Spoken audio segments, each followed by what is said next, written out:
Ya, shalom semuanya. Selamat hari Minggu buat kita semua. Ya, thank you buat waktunya siang ini. Kita boleh join bersama di ibadah resyut. Dan sebelum kita masuk ke pujian pertama kita mau mengakui bahwa ibadah kita pada hari ini terjadi karena pertolongan Tuhan yang menjadikan langit dan bumi. Ya, teman-teman, minggu ini kita akan belajar satu topik tentang blinding lights. Dan sebelum kita memulai lebih jauh ibadah kita mau menyanyikan satu pujian yang memberikan pengakuan kita bahwa hari ini kita mau bersyukur pada Tuhan dan kita ada meluangkan waktu kita pada siang hari ini karena satu dasar, yaitu karena kita sangat mencintai Tuhan kita, Yesus Kristus. Mari kita angkat satu pujian, Kau Sangat Kucinta.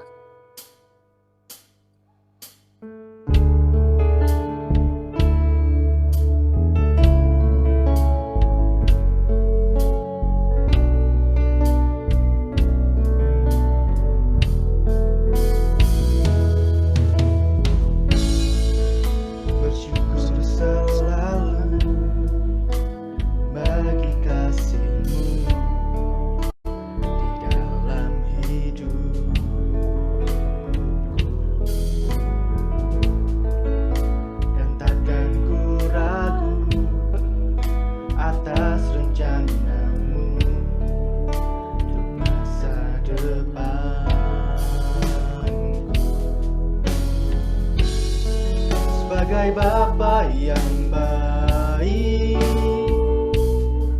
takkan pernah Kau melupakanku. Sebagai Bapa yang sangat baik, takkan pernah Kau meninggalkanku.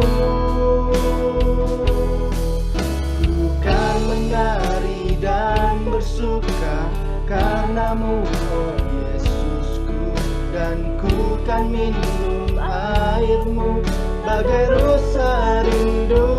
Selalu ku hidup dalammu dan hidupmu di dalamku, oh Yesusku, Kau sangat ku cinta.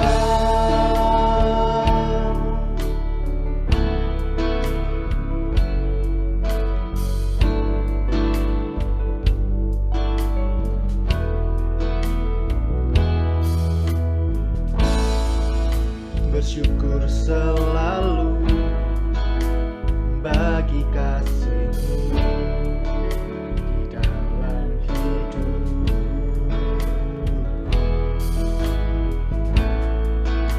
dan takkan ku ragu atas rencana-Mu untuk masa depan.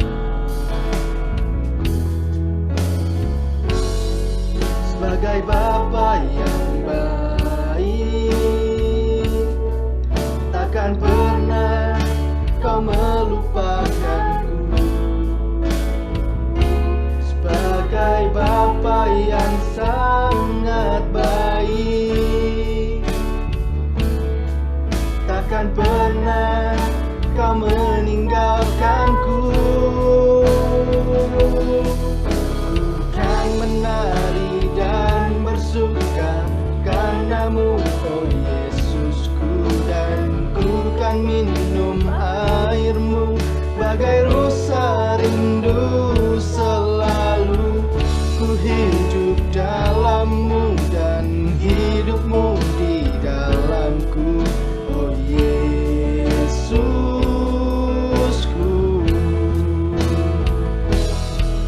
Ku kan menari dan bersuka karenamu, oh Yesusku, dan ku kan minum airmu bagai rusa rindu. Selalu ku hidup dalammu dan hidupmu di dalamku, oh Yesusku, Kau sangat ku cinta. Oh Yesusku, Kau sangat ku cinta.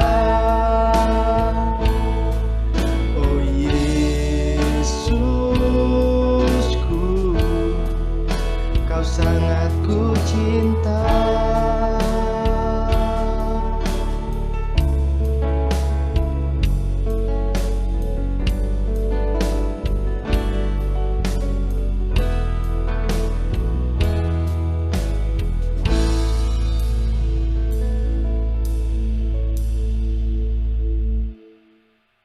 Ya teman-teman, hari ini kita akan bahas satu tema yang judulnya Blinding Lights. Tema ini sebenarnya berusaha mengajak kita untuk menjadi terang yang tepat, ya, terang yang tepat yang nggak terlalu terang, yang ujung-ujungnya menyilaukan orang lain gitu loh. Yang ujung-ujungnya kan kalau terlalu terang itu kan menimbulkan konflik entah di lingkungan dan pertemanan kita dan lain sebagainya. Mungkin aku juga mau sharing satu pengalamanku. Dulu waktu aku SMA itu aku berada di lingkungan yang benar-benar minoritas lah. Karena aku waktu itu sekolah negeri, ketika aku TK sampai SMP sekolah Katolik dan masuk ke sekolah negeri itu sangat jeglek, sangat kaget gitu. Di lingkungan yang berbeda banget, dan waktu itu aku punya prinsip bahwa aku harus bisa menjadi terang. Maksudnya aku harus bisa membuat orang-orang sekitarku mengenal Kristus, ya. Sangat militan waktu itu, gak punya takut gitu. Gak punya wedi buat ngomong Yesus walaupun belak-belakan di saat aku sangat minoritas di situ. Dan apa efeknya buat aku ketika aku seperti itu, ujung-ujungnya aku merasa dikucilkan, merasa agak dijauhi oleh lingkungan sekitarku. Itu terjadi sekitar aku kelas 10, waktu awal-awal masuk sekolah dulu. Dan ujung-ujungnya aku malah gak konsentrasi sekolah, tapi malah dijauhi konco-koncoku, merasa dikucilkan, walaupun ya ada beberapa yang merasa berteman dengan aku seperti itu. Dan waktu itu apa sih motivasiku? Motivasiku yang pertama karena aku ingin memberitahu ke orang-orang, ini loh aku anak Tuhan, ini loh aku anak Kristus, ini loh aku Kristen gitu loh. Dan yang kedua aku pengen ada rasa dianggap oleh lingkungan sekitarku waktu itu. Tapi ujung-ujungnya kenapa? Ujung-ujungnya apa? Ujung-ujungnya malah aku yang kena blinding lights gitu loh. Jadi aku yang merasa keterangan dan malah dijauhi sama lingkungan sekitarku. Dan aku menyadari waktu itu motivasiku yang salah. Yang pertama, motivasiku nggak sepenuhnya Kristus, tapi motivasiku malah untuk membuat diriku dikenal sebagai anak Tuhan. Membuat diriku merasa dianggap, mencari pengakuan diri, dan seperti itu. Dan ujung-ujungnya malah menjadi bumerang buat diriku karena motivasiku bukan Kristus. Dan di momen hari ini, menurutku temanya sangat tepat, blinding lights. Mungkin kita sadar atau nggak sadar, di kehidupan kita sehari-hari, kita pengen sebenarnya mewartakan Injil Kristus, tapi kita yang terlalu terang, atau motivasi kita yang keliru, mungkin dalam pelayanan dan lain sebagainya. Dan di tema ini kita mau introspeksi diri, benarkah caraku menjadi terang selama ini?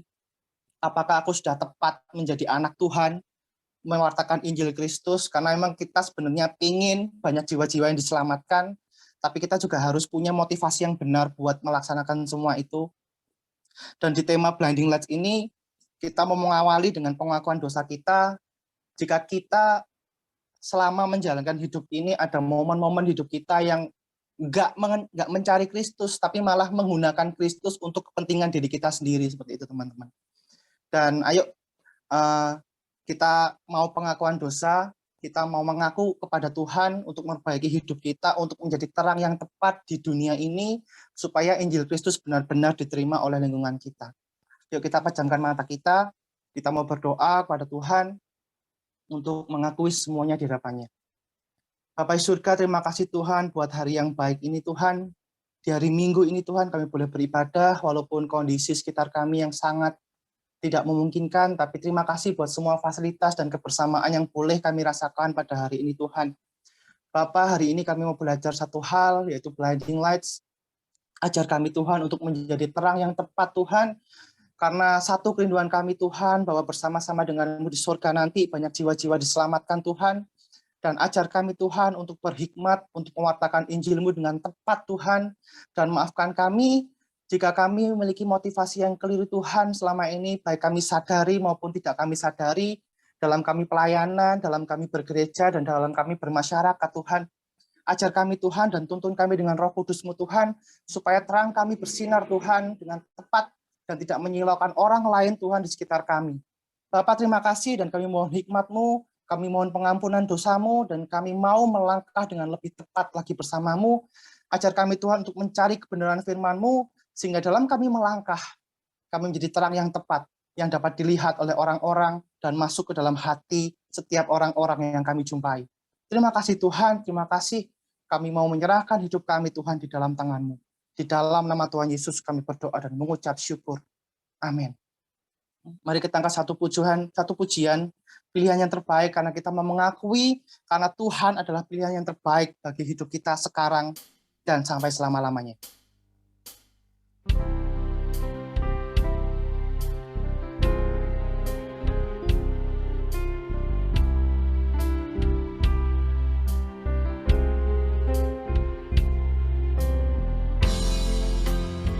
Hanya Engkau yang mengenal dalamnya hatiku, kerinduan hati ini hanyalah dekat-Mu.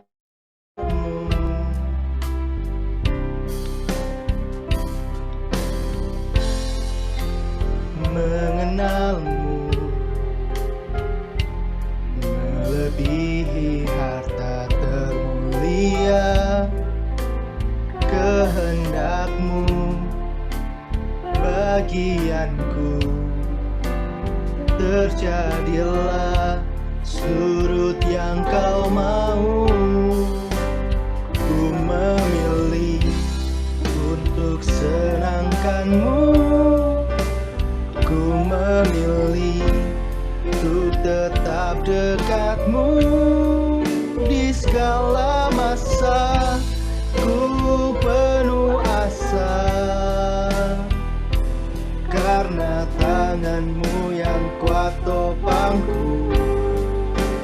Ku memilih untuk senangkan-Mu, ku memilih untuk tetap dekat-Mu, tetap murni seperti hati-Mu Tuhan, menyenangkan-Mu, pilihan yang terbaik.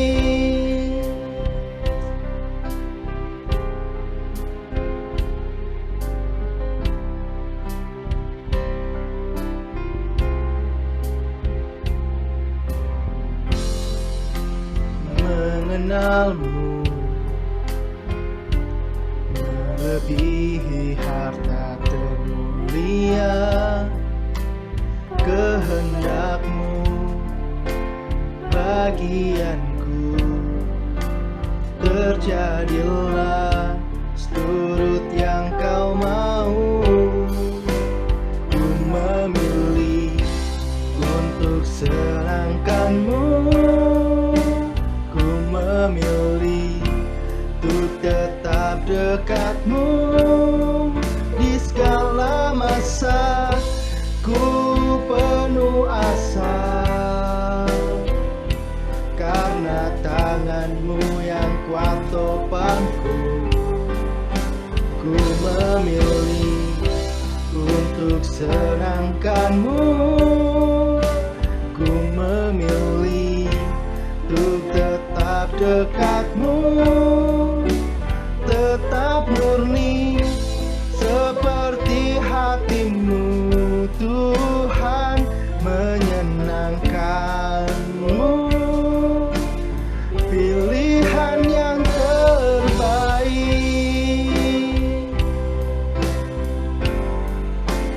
Ku memilih untuk senangkan-Mu, ku memilih untuk tetap dekat-Mu di segala masa. Ku penuh asa karena tangan-Mu yang kuat topangku. Ku memilih untuk senangkan-Mu, ku memilih untuk tetap dekat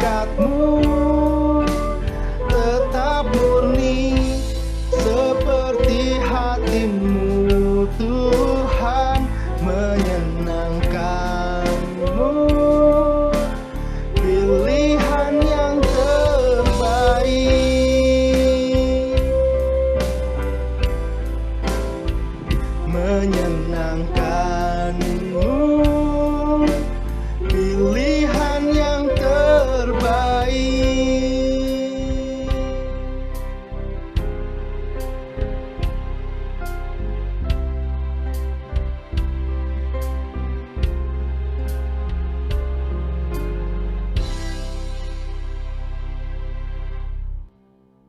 Ya teman-teman, berita anugerah kita pada hari ini diambil di Yohanes 12 ayat yang ke-46.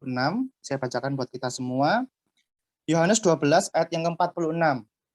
Aku telah datang ke dalam dunia sebagai terang, supaya setiap orang yang percaya kepadaku jangan tinggal di dalam kegelapan. Ya, mari kita siapkan hati kita buat dengar firman Tuhan. Kita mau katakan bahwa firman Tuhan yang senantiasa bersama dengan kita, dan dengan sayap Tuhan kita akan terbang tinggi bersama Dia. Dengan sayapmu.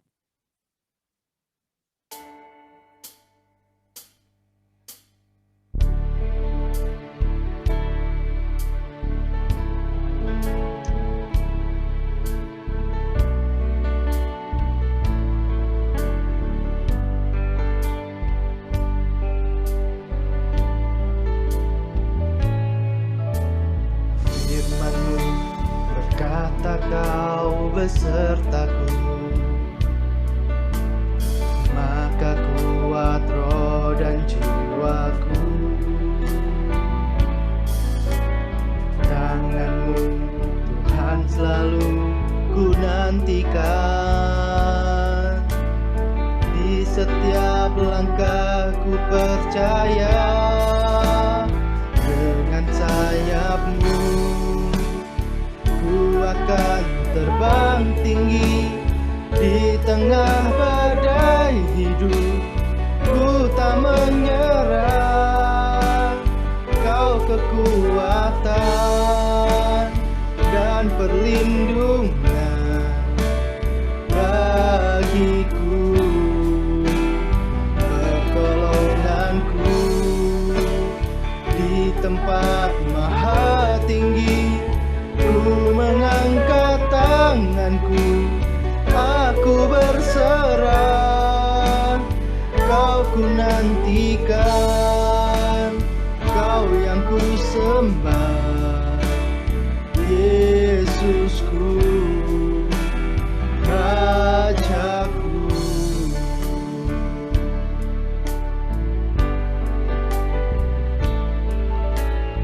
Firman-Mu berkata Kau besertaku, maka kuat roh dan jiwaku. Tangan-Mu Tuhan selalu ku nantikan, di setiap langkah ku percaya. Dengan sayap-Mu ku akan terbang tinggi, di tengah badai hidup ku tak menyerah. Kau kekuatan dan perlindungan bagiku, pertolonganku di tempat maha tinggi. Ku mengangkat tanganku, aku berserah. Kau ku nantikan, Kau yang ku sembah, Yesusku, Rajaku. Kau ku nantikan, Kau yang ku sembah, Yesusku, Rajaku.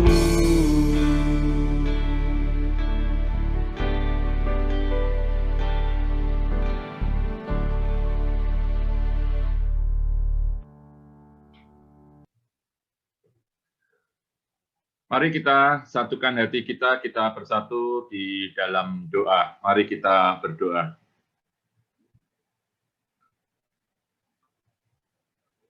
Tuhan, kami bersyukur kepadamu ketika kami diberi kesempatan untuk membaca dan merenungkan kebenaran firman-Mu.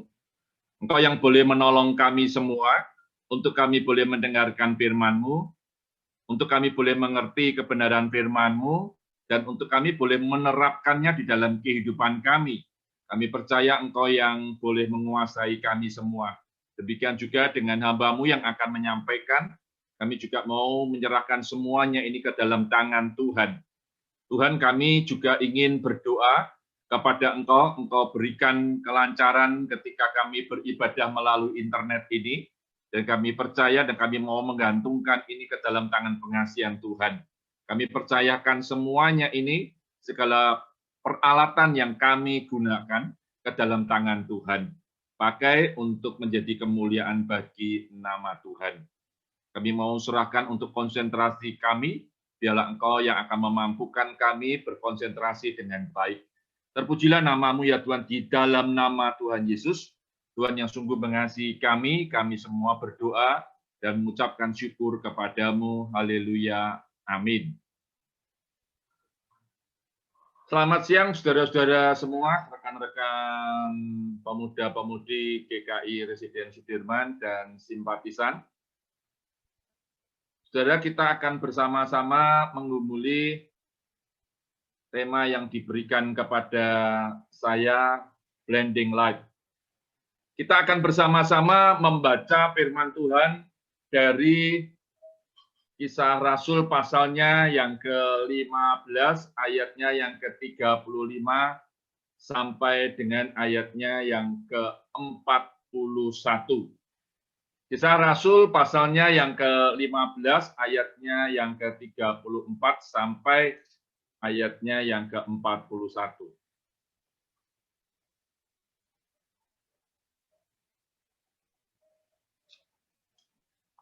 Begini bunyi firman Tuhan. Paulus dan Barnabas tinggal beberapa lama di Antiokhia. Mereka bersama-sama dengan banyak orang lain mengajar dan memberitakan firman Tuhan. Tetapi beberapa waktu kemudian berkatalah Paulus kepada Barnabas, baiklah kita kembali kepada saudara-saudara kita di setiap kota di mana kita telah memberitakan firman Tuhan untuk melihat bagaimana keadaan mereka. Ayat 37, Barnabas ingin membawa Yohanes yang disebut Markus. Tetapi Paulus dengan tegas berkata bahwa tidak baik membawa serta orang yang telah meninggalkan mereka di Pamfilia dan tidak mau turut bekerja bersama-sama dengan mereka. Hal ini menimbulkan perselisihan yang tajam. Sehingga mereka berpisah dan Barnabas membawa Markus juga sertanya berlayar ke Siprus.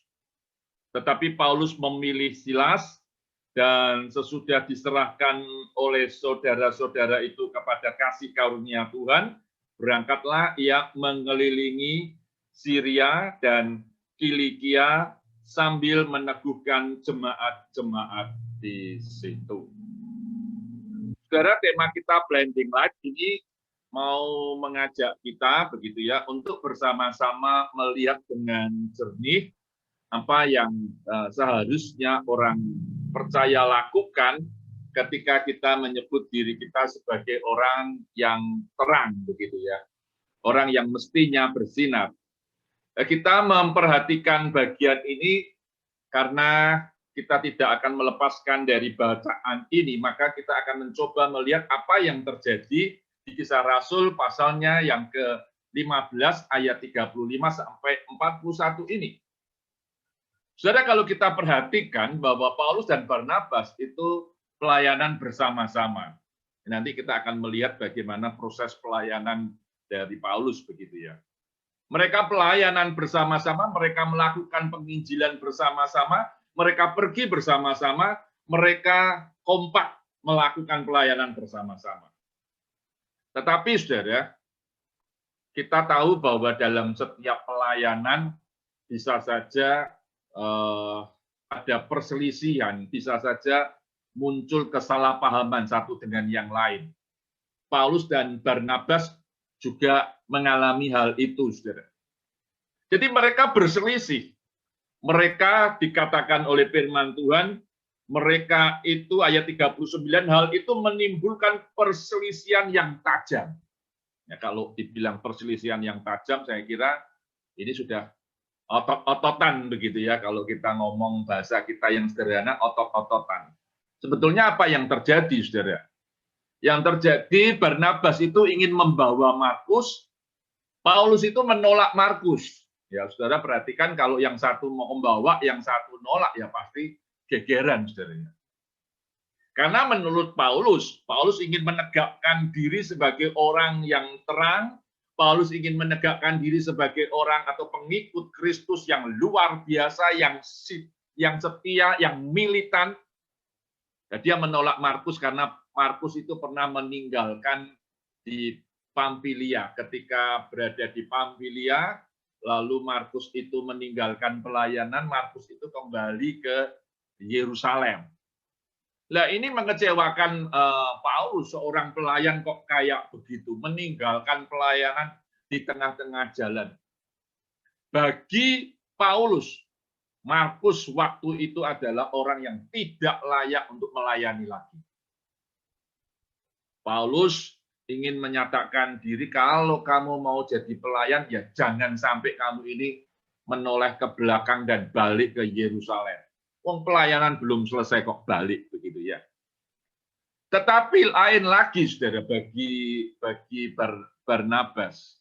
Ya, oke lah, dulu itu Markus itu sempat menjadi perselisihan, tetapi kan bukankah ini harus dikasih tempat lagi untuk dia boleh pelayanan.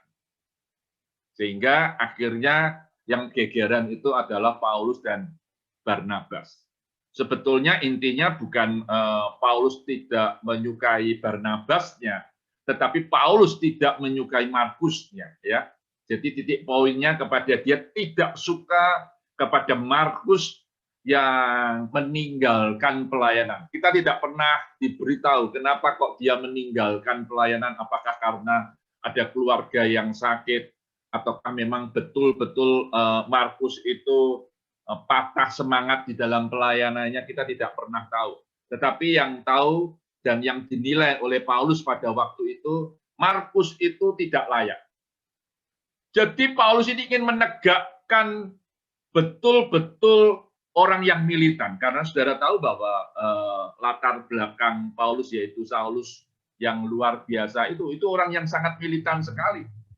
Dilatari belakangi sebagai orang Farisi, dia sangat ketat sekali, saudara.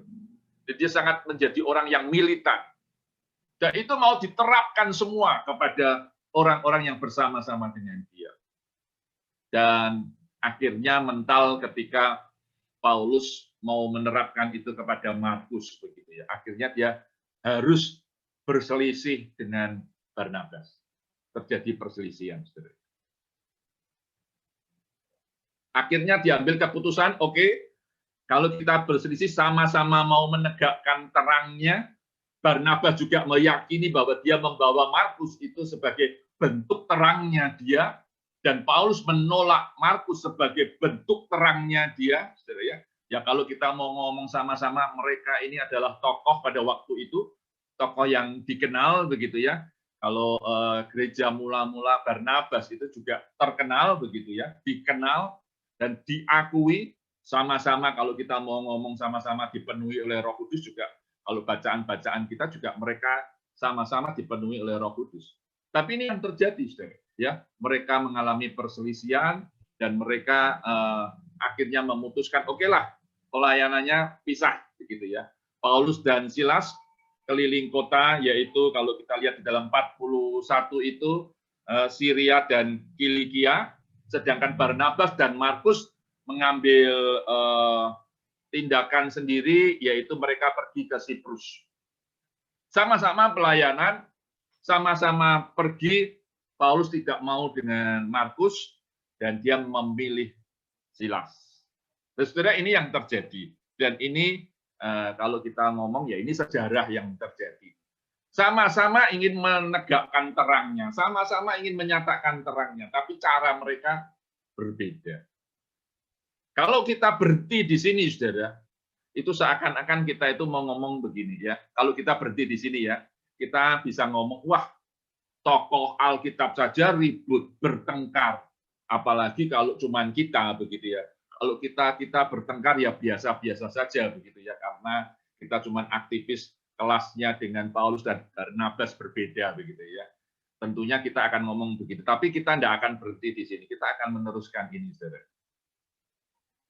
Nah, saudara, perlu saudara ketahui, Barnabas ya itu adalah orang yang justru pertama kali menangkap Paulus ketika Paulus itu bertobat. Ya, Paulus sulit diterima oleh orang-orang percaya atau gereja mula-mula, tetapi justru Barnabas lah yang membawa Paulus itu atau Saulus itu kepada rasul-rasul. Jadi saudara perhatikan peranan Barnabas terhadap pertumbuhan rohani dari Paulus itu tidak bisa disepelekan. Dan dicatat di dalam Alkitab juga, di dalam ayat pasal 11 ayat 25 dari Kisah Rasul, Barnabas itu mencari Saulus untuk diajak pelayanan ke Antioquia. Nah, saudara bisa bayangkan, Barnabas itu justru yang membuat Paulus itu tanda kutip saya katakan hebat atau terkenal. Ya kan? Kalau andai kata peran Barnabas ini dihilangkan, saudara, ya kita akan tidak melihat sesosok Paulus yang luar biasa itu. Kenapa? Orang-orang yang percaya pada waktu itu menolak kok. Menolak Saulus, menolak Paulus pada waktu itu. Tetapi dengan jiwa besar, Barnabas itu bisa menerimanya dengan baik. Nah, saudara, bukan saja diterima, tetapi justru diajak, ya, bisa menjadi rekan sekerjanya. Saudara sampai di sini menangkap bahwa Barnabas itu ternyata menjadi orang yang dapat menerima Paulus dengan baik ketika dia awal-awal pertobatannya. Barnabaslah yang mencari Saulus untuk diajak pelayanan ke Antioquia ini. Jadi Barnabas itu justru mengajak Saulus untuk bersama-sama pelayanan. Dan Barnabas pun juga berbesar hati ketika Saulus itu menolak Markus.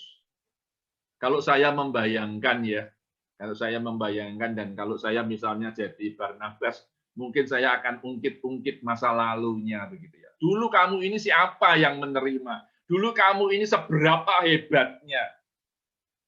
Bukankah karena saya kamu ini bisa diterima oleh jemaat-jemaat yang ada di Yerusalem? Bukankah karena aku kamu ini boleh diizinkan untuk melayani bersama-sama? Tetapi Barnabas tidak menggunakan itu. Saya melihat sesosok Barnabas itu sangat luar biasa sekali. Dia justru sebagai terang, dia ingin memfungsikan terangnya benar-benar dapat bersinar dan membuat Paulus itu juga bisa melayani Tuhan dengan baik. Bukan saja Paulus, tetapi Markus yang dianggap oleh Paulus tidak berkenan, tidak bisa melayani lagi, tidak bisa dianggap rekan kerja. Tapi Barnabas menunjukkan terangnya yang luar biasa. Dia tetap mau menampung Markus dan mengajak Markus itu pelayanan. Sekalipun kita katakan memang Barnabas itu keponakan, Markus itu keponakan daripada Barnabas. Tetapi bagi saya bukan masalah keponakan, tetapi melihat riwayat Barnabas yang luar biasa ini, ya memang Barnabas adalah orang yang bisa menerima orang-orang yang baru bertumbuh. Nah, saudara, inilah yang menjadikan saya meyakini bahwa Barnabas memang benar-benar menjadi sesosok yang luar biasa sekali. Bagaimana perselisihan Paulus dan Markus? Ya, kalau kita berhenti di tempat ini, kita seakan-akan memiliki kesan ternyata Paulus dan Markus itu tidak damai. Tetapi kalau kita melanjutkan persoalan yang mereka hadapi, ternyata akhirnya Paulus itu memuji Markus dan membutuhkan pelayanan dari Markus. Nah, saudara bisa bayangkan, andai kata, saudara ya, tidak ada Barnabas yang dapat membimbing Markus, saya kira persoalan dengan Paulus itu akan terus-menerus terjadi. Ternyata di balik semuanya ini, Barnabas itu bisa membimbing Markus, dan akhirnya Markus itu bisa menjadi seorang pelayan yang luar biasa, dan bahkan akhirnya Paulus itu menyadari pelayanan Markus itu sangat berguna di saat-saat Paulus itu akan mengakhiri hidupnya, di saat-saat Paulus berada di dalam penjara, di saat-saat Paulus itu sangat menderita sekali. Paulus menyadari pelayanan Markus itu sangat luar biasa sekali. Saudara, andai kata tidak ada Barnabas, Paulus dan Markus mungkin akan tetap bertengkar. Paulus itu tidak bisa menerima Markus, dan Markus tidak pernah bisa bertumbuh di dalam imannya. Nah, saudara, inilah yang terjadi, dan saya katakan inilah yang sangat luar biasa sekali. Ya. Perseteruan antara Paulus dengan Barnabas, perseteruan antara Paulus dengan Markus, semua berjalan dengan baik dan akhirnya berjalan dengan damai. Oleh sebab itu, saudara, apa yang mesti kita simpulkan dari persoalan yang sedang dihadapi oleh mereka? Menjadi terang itu harus dipertahankan. Kalau dalam bahasa saya, Paulus itu orang yang memang menggebu-gebu pelayanannya, dan dia tidak bisa kompromi dengan orang-orang yang seperti Markus. Ya, bagi Barnabas ya nggak apa-apa, kalau kamu memang mau bersikap kayak begitu, nggak apa-apa, silahkan, oke, kita pisah baik-baik pelayanannya, kita tetap sama-sama melayani, begitu ya. Tapi terang itu tetap harus muncul. Bagi Barnabas, dia tidak ingin membuang Markus. Bagi Barnabas, dia ingin tetap menyatakan bagaimana dia bisa memiliki kasih kepada Markus, dan dia percaya bahwa Markus juga akan bertumbuh menjadi orang yang bisa melayani Tuhan dengan baik. Terang itu harus selalu dapat dilihat dan dirasakan. Jadi, saudara, ketika kita memiliki terang, terang itu harus kelihatan. Dan terang itu harus bisa dirasakan oleh orang lain. Maka kalau kita perhatikan dalam Matius pasalnya yang kelima, 14-16, itu mau menyatakan kalau terang itu harus ditaruh, pelita itu harus ditaruh di atas kaki Dian. Di atas kaki Dian itu berarti terang itu bersinar, terang itu bisa menerangi yang gelap. Terang itu justru harus menyatakan dirinya sebagai terang. Terang itu tidak boleh malu-malu untuk menjadi terang. Ya, harus kita nyatakan. Tetapi yang perlu diingat adalah terang yang berkelebihan itu terjadi ketika kita hanya menampilkan luarnya saja. Biar kelihatan terang, biar kelihatan baik, saudara akan mengupayakan sedemikian rupa, sampai sesungguhnya saudara lupa memelihara hati kita masing-masing. Terang yang berkelebihan itu sebetulnya hanya menunjukkan keadaan dan kondisi jasmaninya yang kelihatannya sebagai orang yang suci. Saya lebih cocok kalau bagian ini kita sematkan kepada saudara-saudara kita, orang-orang Farisi, ahli-ahli Taurat yang pada waktu itu memang mau menunjukkan jati dirinya sebagai terang, dan dia memberikan banyak atribut yang ada di dalam hidupnya dia atau yang ada di dalam jasmaninya dia. Dengan memakai atribut yang rohani itulah mereka ingin menunjukkan bahwa jati diri mereka sebagai orang yang rohani. Maka mereka tidak segan-segan berdoa di pertigaan jalan, berdoa di perempatan jalan, berdoa di pasar-pasar. Mereka mau menunjukkan ini adalah terang. Tetapi itulah yang kita katakan ya blending light, begitu ya. Orang sudah tahu jubahnya itu aja sudah ngomong, wah ini orang yang kalau istilah kita zaman sekarang bencekno, begitu ya. Cuman pinter ngomong doang, cuman pinter penampilan doang. Dan orang-orang yang kayak begini masih ada enggak, saudara? Ya masih banyak, masih banyak. Oleh sebab itu kita berjuang bukan untuk menjadi terang yang berkelebihan dalam pemahaman, justru orang itu silau kepada kita, justru orang itu alergi kepada kehadiran kita. Justru kalau kita perhatikan di dalam Matius, pasalnya yang kelima yang berbicara soal garam dan terang, itu sebetulnya kita mau diajarkan bagaimana kita bisa membaur dengan orang banyak, tetapi kehadiran kita itu bisa dirasakan. Orang lain bisa merasakan bagaimana kita itu bersinar bagi mereka semua. Kita menjadi garam, bagaimana kita bisa dirasakan kehadiran kita. Tanpa kita harus berteriak-teriak bahwa kita Kristen, tanpa kita harus berteriak-teriak untuk menyatakan jati diri kita sebagai orang yang percaya. Tetapi kehadiran kita pun juga bisa dirasakan, dan itu seharusnya kita kerjakan. Yang keempat, saudara, bagian ini mau mengingatkan kepada kita, konflik bisa terjadi, namun harus diselesaikan dengan damai. Kalau saudara tidak ingin konflik, saudara, saya merasa tidak mungkin terjadi. Saudara. Jangankan dalam pelayanan, saudara. Saya ingin katakan kepada saudara, di dalam rumah tangga pun bisa terjadi konflik. Saya selalu mengingatkan dan mengajarkan kepada pasutri-pasutri yang baru menikah, jangan alergi dengan konflik. Tetapi akhirilah konflik dengan damai. Kita bisa berseteru, kita bisa salah paham, kita bisa salah melihat angle masalah, begitu ya. Kita bisa keliru melihatnya dari mana, masalah itu bisa dilihat dari kiri, kanan, muka belakang, bisa. Tetapi yang terpenting dari konflik itu adalah diselesaikan dengan damai. Kalau saya katakan Pak Sutri, bisa saja kita berselisih. Jangan pernah bosan berselisih. Tapi harus diselesaikan. Harus cari jalan keluar. Sehingga kalau saya di dalam pernikahan itu mau mengingatkan, kita itu kalau konflik harus semakin lama semakin maju. Konfliknya hanya jangan itu saja. Konflik yang kecil-kecil itu misalnya ya odol ditaruh tidak pada tempatnya, sepatu tidak ditaruh pada tempatnya. Itu konflik yang menurut saya kecil-kecil harus segera dihilangkan, dan harus segera kita berganti kepada konflik-konflik yang memang justru semakin hari semakin membangun kebersamaan kita. Oleh sebab itu, saudara, jangan pernah takut konflik, tetapi selesaikanlah itu dengan damai.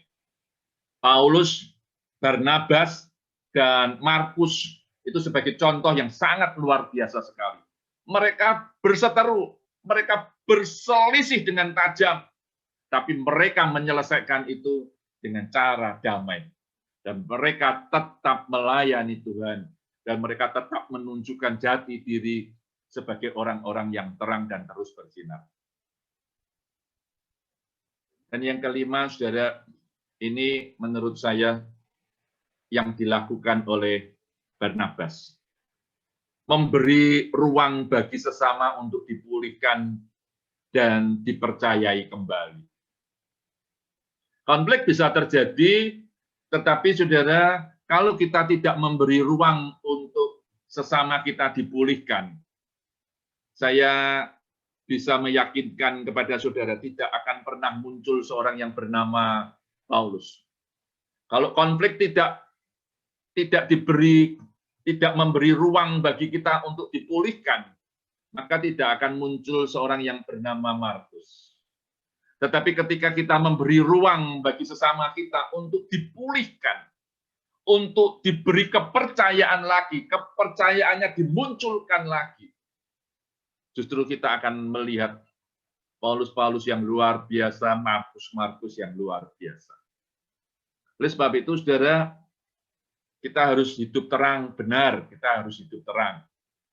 Tetapi kita juga harus memberi ruang yang besar untuk sesama kita dipulihkan.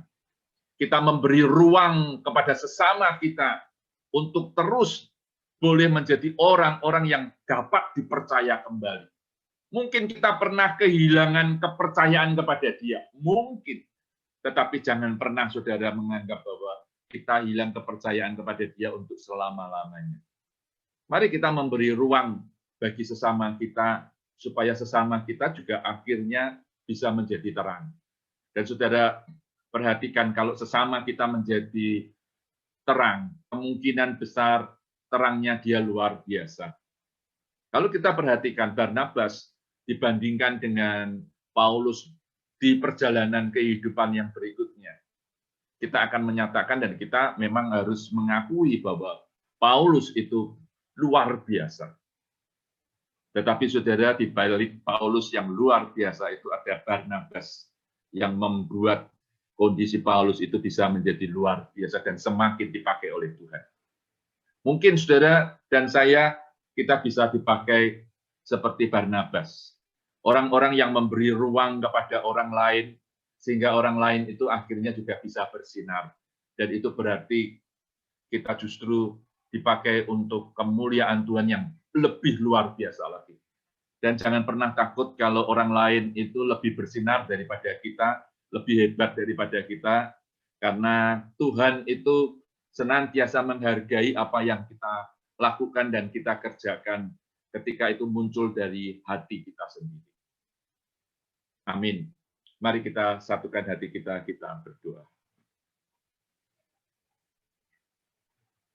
Tuhan, terima kasih untuk kasih penyertaan Tuhan kepada kami. Biarlah sungguh Tuhan, terang kami benar-benar dapat bersinar. Dan terang kami justru memberikan tempat kepada sesama kami yang pernah jatuh, yang pernah tidak dipercayai lagi. Ajarkan kepada kami Tuhan untuk memberikan ruang-ruang yang dalam bagi mereka, sehingga mereka juga boleh menjadi terang seperti kami. Terima kasih Tuhan, di dalam nama Tuhan Yesus kami semua berdoa. Amin.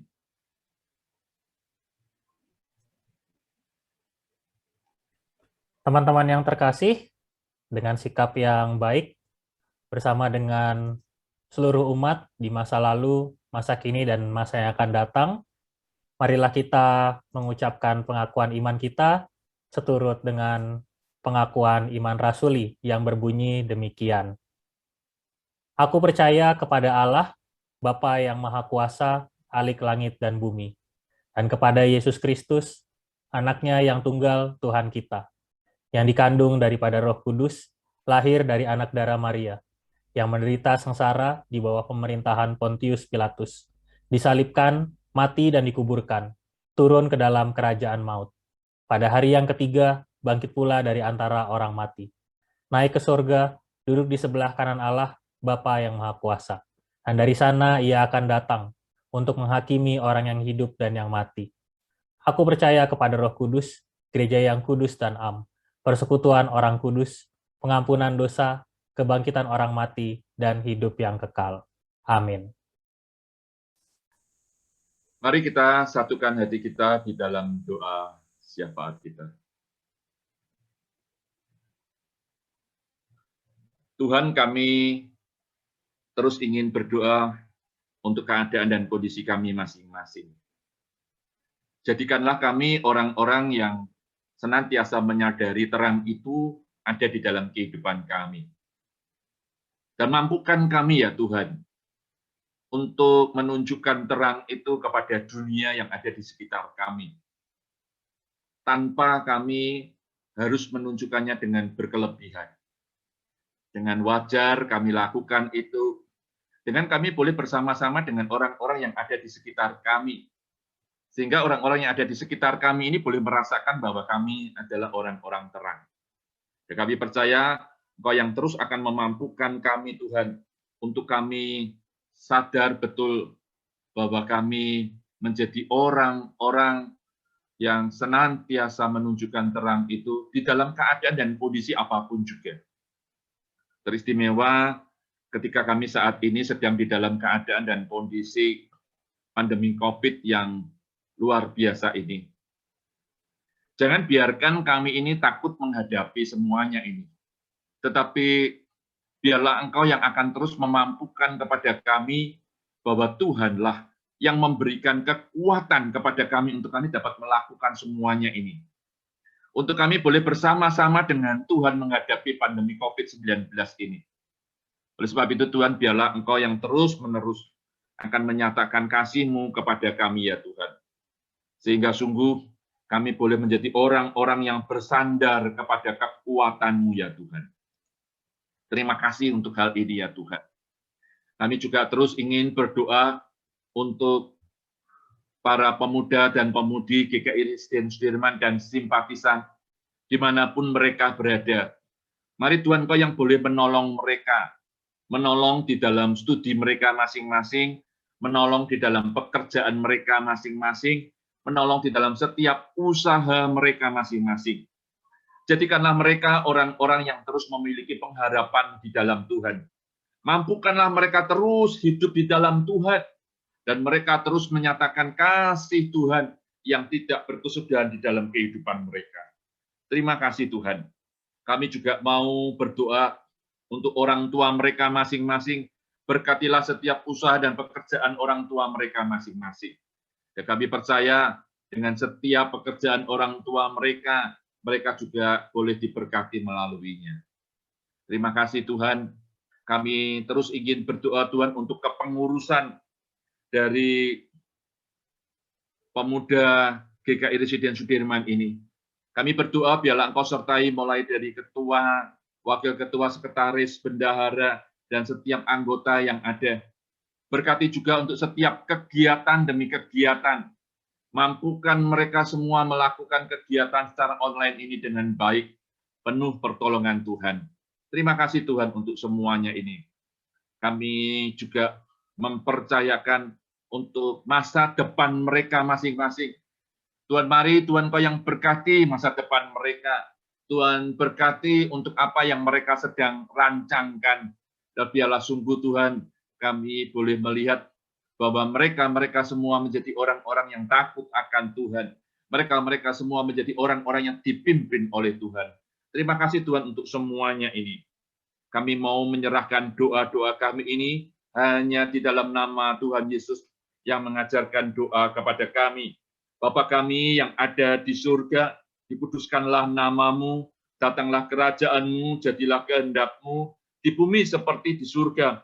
Berikanlah kami pada hari ini makanan kami yang secukupnya, dan ampunilah kami akan kesalahan kami, seperti kami juga mengampuni orang yang bersalah kepada kami.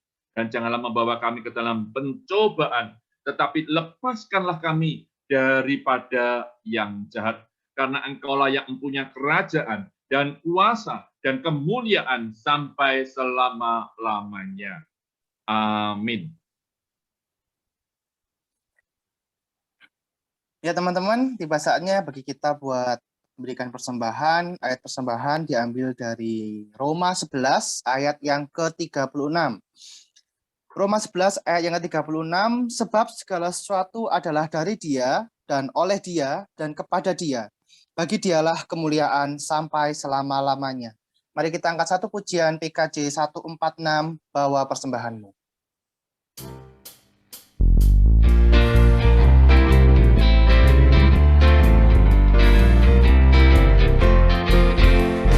Bawa persembahanmu dalam rumah Tuhan dengan rela hatimu. Janganlah jemu, bawa persembahanmu, bawa dengan suka, bawa persembahanmu, tanda sukacitamu, bawa persembahanmu, ucaplah syukur.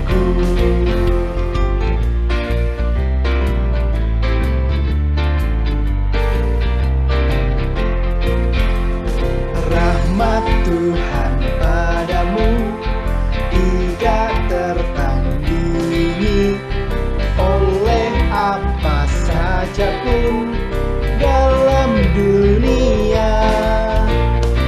Kasih dan karunia sudah kau terima, bawa persembahanmu, tanda sukacitamu, bawa persembahanmu, ucaplah syukur.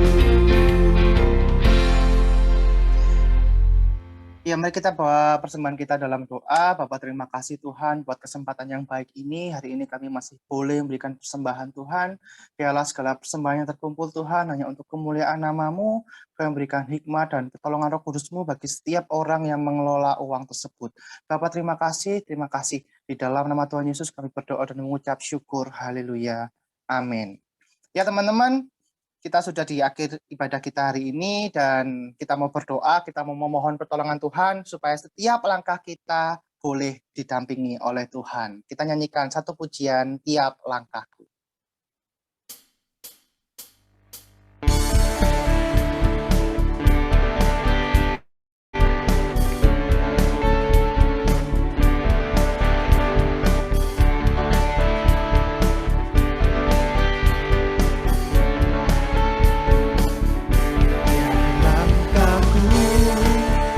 Diatur oleh Tuhan dan tangan kasih-Nya memimpinku.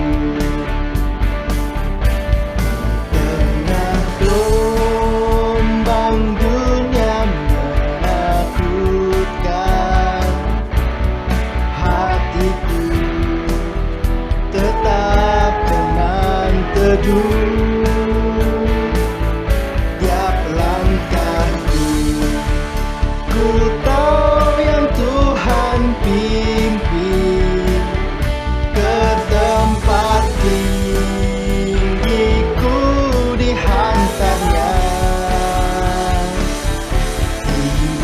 Sekali nanti aku tiba di rumah Bapa surga yang bakal.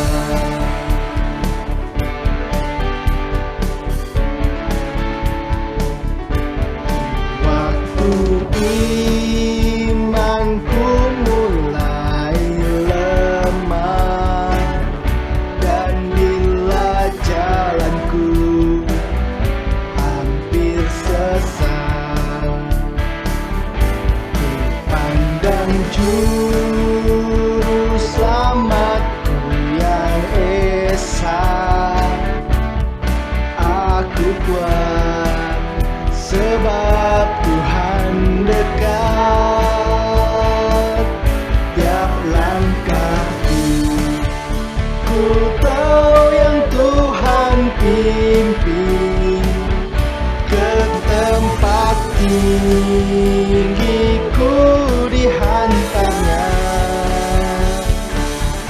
Hingga sekali nanti aku tiba di rumah Bapa surga yang bakal.